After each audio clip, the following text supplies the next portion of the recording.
Good morning, good morning. Just trying to find out whether my light is okay. I think that's fine. Hello friends, how are you? It's been a busy week for most of us, hasn't it? Wow. We thank God for the weekend, so hope it will be refreshing for all of us. You're welcome. Hope you have a lovely weekend. Pastor Adebo. Good morning, Pastor. How are you? Yeah, so you're welcome to today's that's my alarm. You're welcome to today's broadcast. I'm Esther, and we are here to talk about how a single woman can overcome stigmatization. I hope my light is all right. Okay, and for this week we are looking at Stigma Set 4, and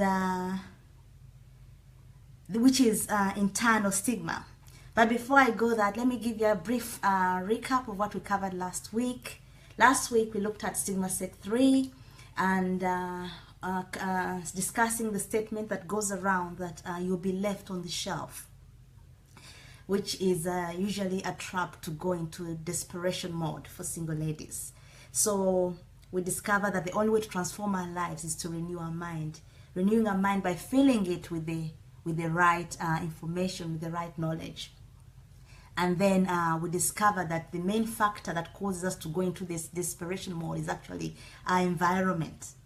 So we concluded that we shouldn't be victims of our environment. So we looked at also how the consequences of being desperate to get a husband, and then how to guard against that.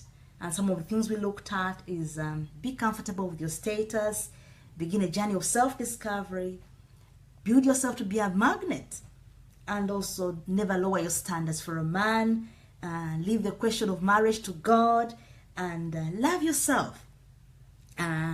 See yourself as a complete person. There is no human being that will come into your life in order to complete you.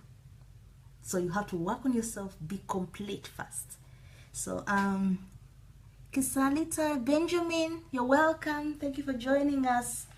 And also look for people you can learn from, look for mentors and all that. So that was covered last week.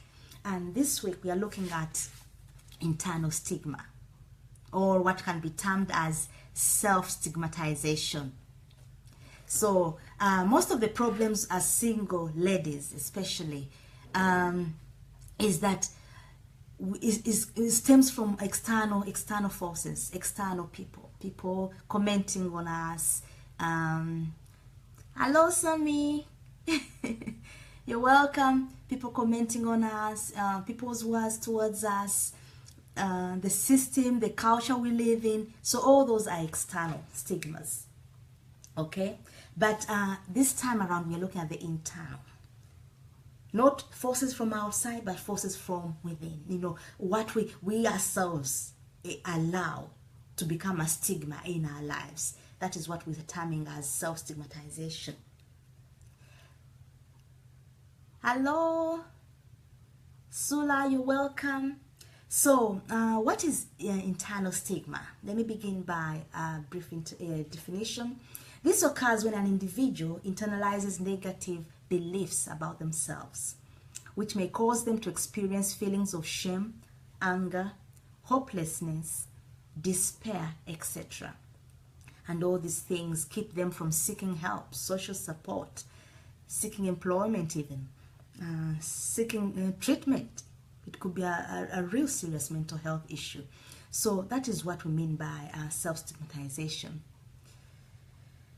Brother Felix, you're welcome. Thank you for coming. And then, so that is internal stigma. And internal stigma can manifest in different things, in different ways. One, poor self-image. Whenever you look at yourself, you don't say anything positive about yourself. Why? Because of the internal thoughts, the wrong beliefs you have about yourself. That's internal stigma. It also manifests through self-deception. And of course, if you look in the mirror, you don't like what you see, obviously you believe every lie that is thrown at you. I'm not worthy. I'm not marriable. I'm not fashionable enough. I'm not tall enough. I'm not short enough. I'm not thin enough. I'm not fat enough. The list goes on, you know. I'm not smart enough. All sorts of things. Self-deception. Another manifestation of this internal stigma is having a low self-esteem. I think this summarizes everything. Because when you have a low self-esteem, all the other things are actually happening in your life. Self-deception, poor self-image, and all that. So with low self-esteem, you're seeing yourself as not worthy of honor, not worthy of admiration. Which is... James, you're welcome. Yeah, so which is you know, which is not really right. All that is self-deception. Okay, so all these above factors, they paralyze you from achieving greatness in life, because there's no great person. If you look around, all the great people, they believe in themselves. They see themselves as great. They have healthy self-esteem. So we need to fight this. We need to fight this, okay? So I'm going to mention, just to contrast and see the difference between a person with a low self-esteem and a person with a healthy self-esteem, so that we can identify where we need to move from and grow into. I think that will help us a lot. So a person with a poor self-esteem, what are the characteristics? Number one, they are socially withdrawn and insecure. Yes, sister, let's come on, let's go for this party and all that. Oh, I'm not feeling well, I'm not strong enough, I don't even have a clothes, my hair looks bad. It's okay, you go, I'll stay. You know, you try to avoid being with people and giving all sorts of excuses. Whereas if you have a healthy self-esteem, you will be confident. No matter what you're dressing up, no matter how your hair looks, you're confident. Because you've discovered the truth that the real you actually is not the external person, it's the inside person. It's the inside person that is confident, not the outside. And also, another characteristic of people with poor self-esteem is that they are constantly anxious. Oh, what will happen? What will they say? Oh, I need to go there. Oh, how will I look? You're not settled. You lack that peace. Okay, whereas if you have a healthy self-esteem, you always have direction. If this door closes, you have plan B. A week comes before you, you say, okay, this week I want to achieve goals ABC. In the next 1 month, I want to achieve goals, AB. In the next 5 years, I want to achieve this. Next 10 years, I want to achieve that. So you're always planning. Nothing is stopping you. Thirdly, a person with a poor self-esteem is always pessimistic, believing the worst of everything. Oh, the other person did not greet me. Maybe they don't like me. Maybe it's because of the dress. Because, you interpret everything in a negative way. Whereas a person with a healthy self-esteem is always optimistic, hopeful, hoping for the best of every outcome. The person with a poor self-esteem is prone to depression. Why? Because they lack hope. There's nothing to live for. Okay. Whereas a person with a healthy self-esteem, they have trust. They have faith in themselves. They have faith in others. And also, number 5, the person with a poor self-esteem fears rejection. Okay. You fear to lose friends, you fear to lose an environment. We talked about environment last time. What will they say? Or what will they think? No, if they leave me, I'll be alone. You fear to come out of a wrong relationship because you fear you may not find another person. All that fear of rejection is rooted in a poor self-esteem. Whereas a person with a healthy self-esteem, they are very independent. You leave them, you walk out of their lives, you don't reduce who they are. They stand up tall and move on with life. That's how it's supposed to be. Because we are here for a short time. If you dwell in fear of rejection and all that, you're losing your time. You're wasting your time. When people march out, others will march in. So those people with healthy self-esteem, they have discovered that truth. Roger, Lisa, you're welcome. Good morning. How are you all? Thank you for joining us. So we are looking at the symptoms of poor self-esteem and contrasting it with a healthy self-esteem. So a person with a poor self-esteem lacks motivation. Oh, let's plan for the next 10 years. Oh, what's there to plan about? Nothing. Let's go jogging. Let's go to the gym. You know, we need to be healthy. I'm tired. You know, that kind of, of attitude. You can't start a project. There's no motivation in your life. That could be a sign of poor self-esteem or a symptom. But with a person with a healthy self-esteem, they care about themselves. They plan for their lives. They plan for the future, and they're enjoying their life in the process. So that's how we need to move from being in that place to being into that place. That should be our goal. A person with a poor self-esteem avoids criticism. So you end up being a people pleaser. Public opinion matters a lot to you. No, we have to move to being people of a healthy self-esteem who are characterized by, instead of avoiding criticism, you accept mistakes and you learn from them. That's part of development. Okay? And also, what matters to you most is not about public opinion, but God's opinion about you. The opinion of your own creator. So you are acting, everything you do, you're acting for an audience. Only one audience, and that is heaven. So that's a value that is run, that leads and guides the person with a healthy self-esteem. And lastly, a symptom of a poor self-esteem is that this person concentrates on their own weaknesses and the weaknesses of others. Whereas a person with a healthy self-esteem actually knows their own strength, and they look for the strength in other people to learn from them as well. So you see, everything about these two sets of people is negative and positive. Negative and positive. And it doesn't take much to change those signs from negative to positive. Okay? The bar you have to put in the middle is one. Self-development. Seeking for the right knowledge. Being in the right environment. That will help us. Okay? Andrew, Sister Fumi. Yes, Sister Fumi. Long time. You're welcome. So yeah, so we're looking at internal stigma. We've looked at this characteristics of people and symptoms of this kind of stigma and situation. So in order to also overcome the internal stigma, self-stigmatization, let us look at the areas in which it manifests in our lives as women. Forgive me, brothers. Yes, we are referring to everyone, but this broadcast is mainly geared to help single ladies overcome stigmatization, but the principles apply to both ladies and gentlemen. So forgive me if I always mention ladies, but I'm referring to all of us, so you can also learn the same principles and apply them in your life. Okay, so the areas in which internal stigma can manifest in our lives is, one of them, makeup.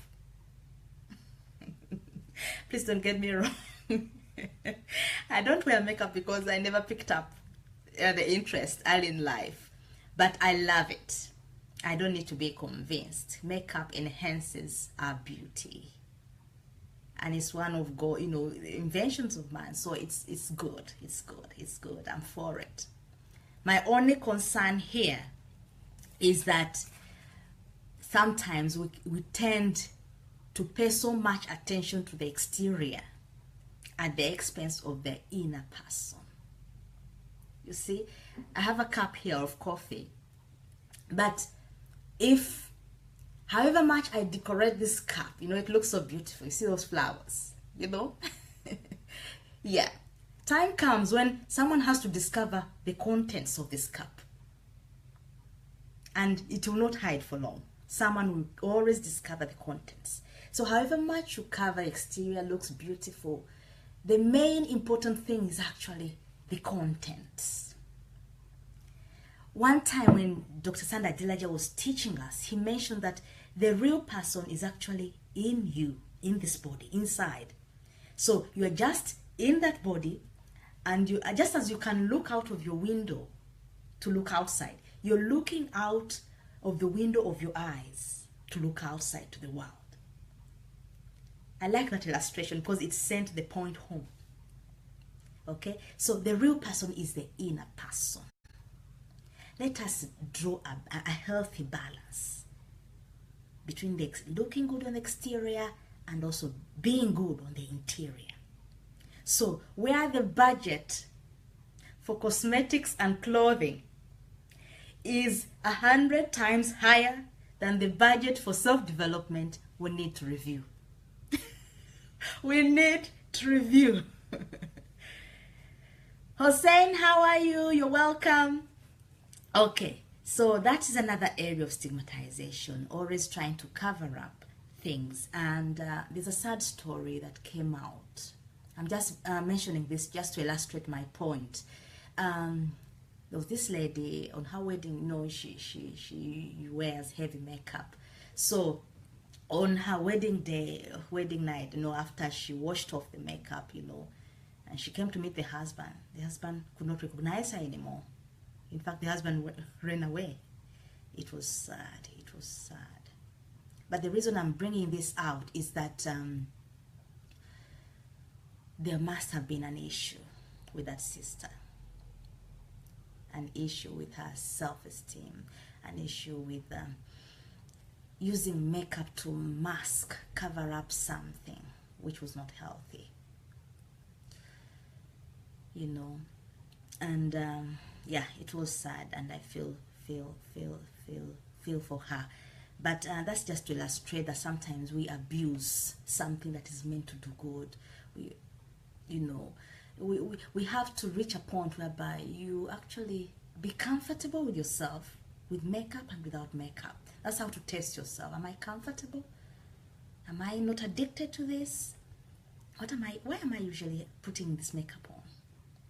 What am I hiding? There's a point in life where we don't have to miss the process. If you're going through something, you don't cover it up. Allow it to go through that process. I'll explain in a minute. So I wrote down here that while makeup is good, there's a tendency to abuse it or even get addicted to it, which is not healthy for your self-esteem. Using makeup as a mask to cover up what is going on inside of you is abuse. Okay, it becomes an internal stigma.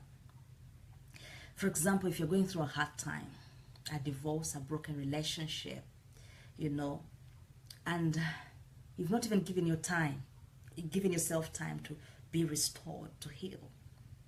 You straight away go, put on makeup, go for a photo shoot, upload your photos on Facebook, you know, so everyone comments and likes, you know. That's not the act of self putting photos there is okay. My point here is sometimes when we don't allow the processes going on within us, we don't allow the time of healing, we don't allow the time of acceptance, we don't allow ourselves to be genuine with ourselves, to face reality, and instead use makeup to cover it up. That's where we fall into error. Okay, that's where we abuse the substance. So we should look out for that, you know. We shall talk more about coming out of this. So if you're not a makeup person, do not force it on in an attempt to get a man. Be genuine, be yourself. Men usually like genuineness. Okay, so if you want to develop the interest, then go ahead, put it on. but do it only for yourself, not in an attempt to look for a man or attempt to look, for a spouse. So we are looking at some of the things that we become victims to, that things that become a stigma to ourselves. And this is one of them. Another area we have to watch is the weight. Internal stigma. Internal stigma. So the issue of weight, is so funny. I don't even know what to say here. But in my life, I've seen couples, happy couples, of all shapes, forms, colors, sizes, and they're happy. So this proved to me that beauty is in the eyes of the beholder. Okay? And in extreme cases, people have starved themselves and developed illnesses like anorexia, all in an attempt to fit in the status quo. Everyone has to be a certain size to be seen as beauty. Going to the gym, exercising, having a diet is all great. It's all great. I've done it. Okay? But let us do it for ourselves as part of a healthy lifestyle for yourself. Not in an attempt to look good for someone else to appreciate you. That becomes a stigma. We do not want to be ill and a burden. That's why we go for it. We go to the gym. That's why we go on a diet. That's why we go for exercises. Not because we are looking for a spouse. So just take time. Go for a retreat. Have time with God. Fall in love with yourself, with your size, with your looks. Okay? Because the more you love yourself, actually, the more you care for yourself, the more you care for your body. It's automatic. Okay, so that's how I have to say about, weight. Now, another factor internal stigma manifests is the factor, this is saying it has to be for yourself or it won't last. True. Because we all can act, but that acting has a time limit. You reach a point whereby you get tired. That's very true. Hello, Vivian. How are you? You're welcome. So another area internal stigma manifests is dressing. An area of our dressing. Insecurity issues in ladies can drive many to seek attention through the way they dress. What have tight-fitting clothes got to do with finding the right man? Tell me. This can only be a trap to attract all sorts of men, including promiscuous ones. So, we should be careful.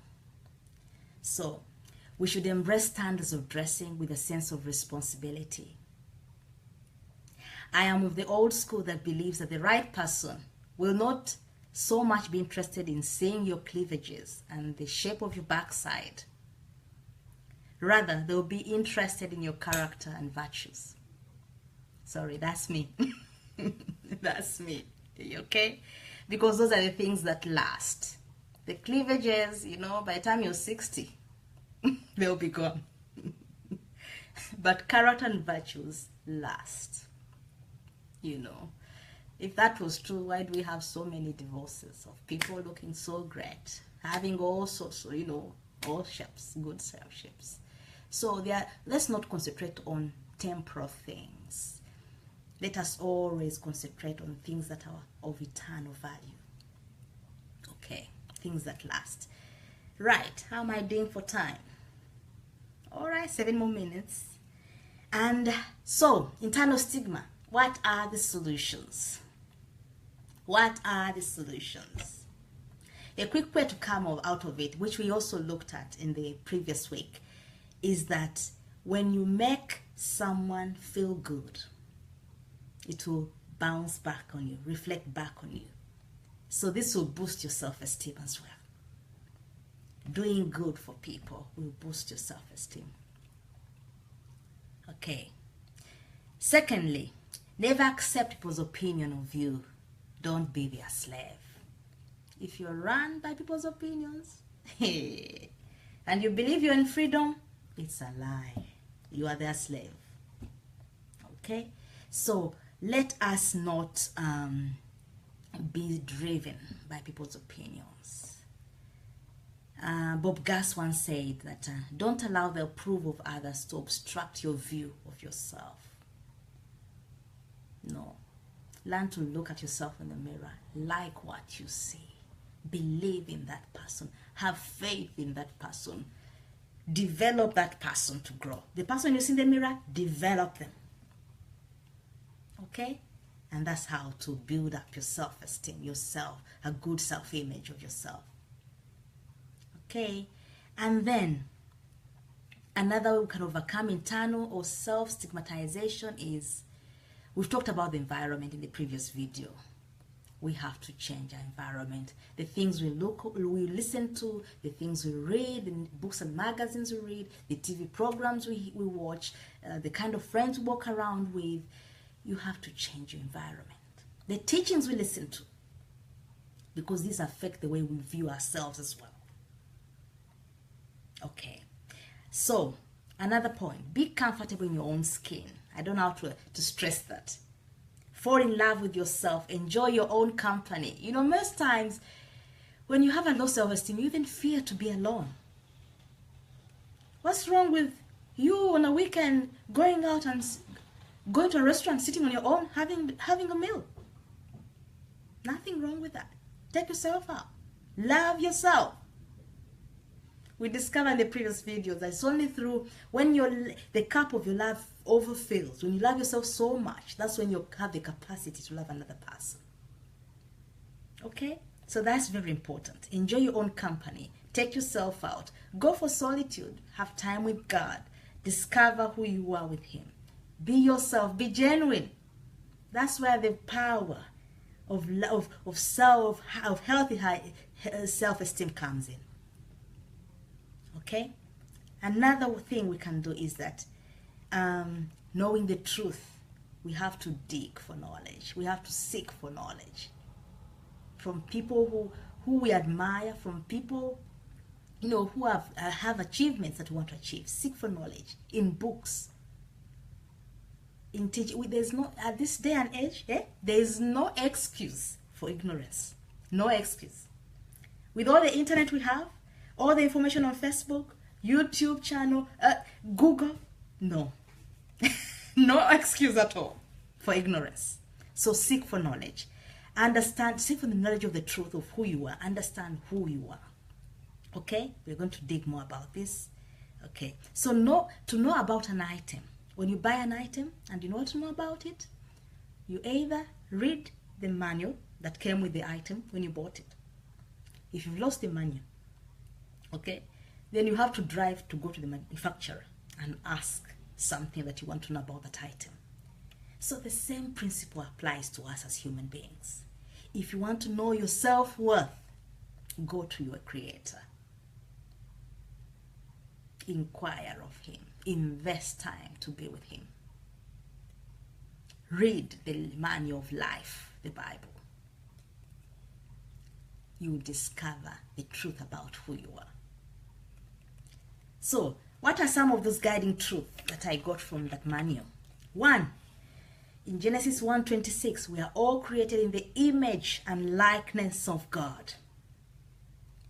So, the God that is magnificent, that is beautiful, that is glorious, that everyone worships, created you.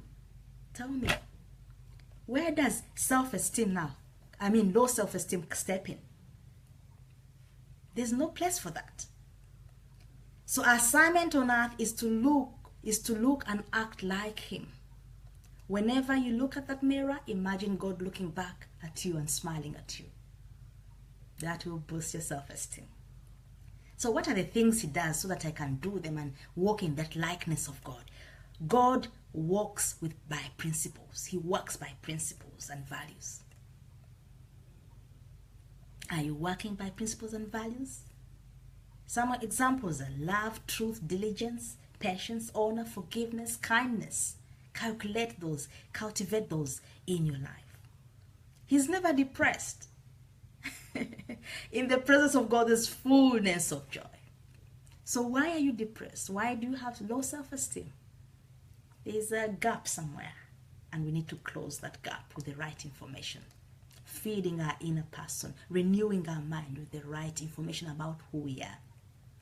Research, yeah. Lisa is right. Okay? Another thing about God that we can emulate to be like him.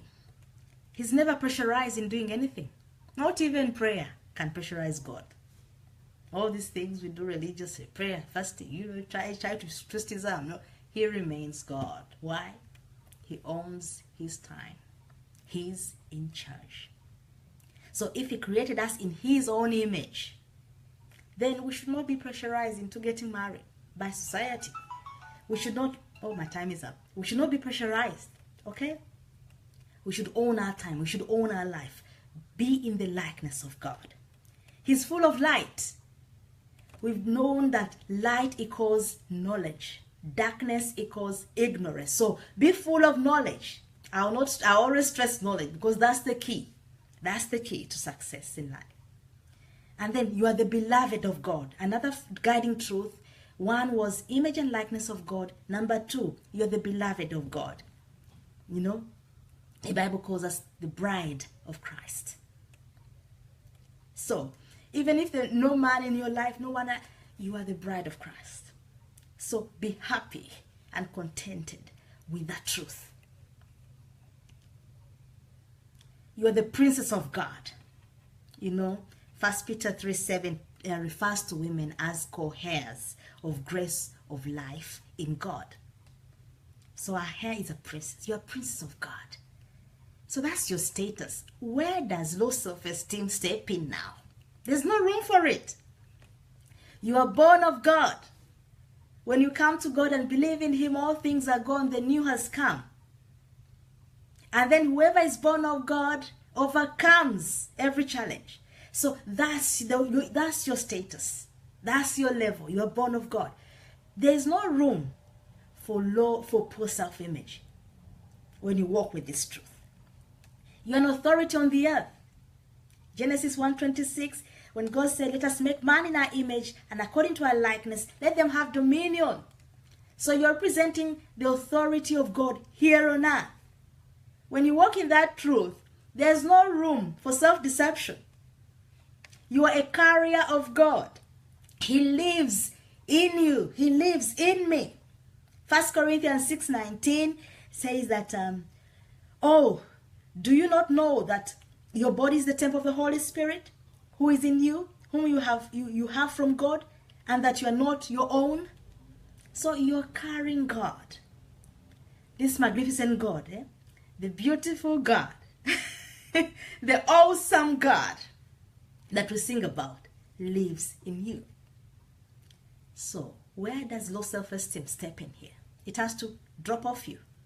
All those are junks, dust that you have to dust off. You know, discover, walk in the truth of who you are, and that's how you overcome internal stigmatization. So my time is up. Thank you for joining us. I hope you have a lovely weekend, and I hope these truths will help us overcome stigmatization as ladies and also as gentlemen. So God bless you. See you in the next broadcast. Thank you. Bye-bye.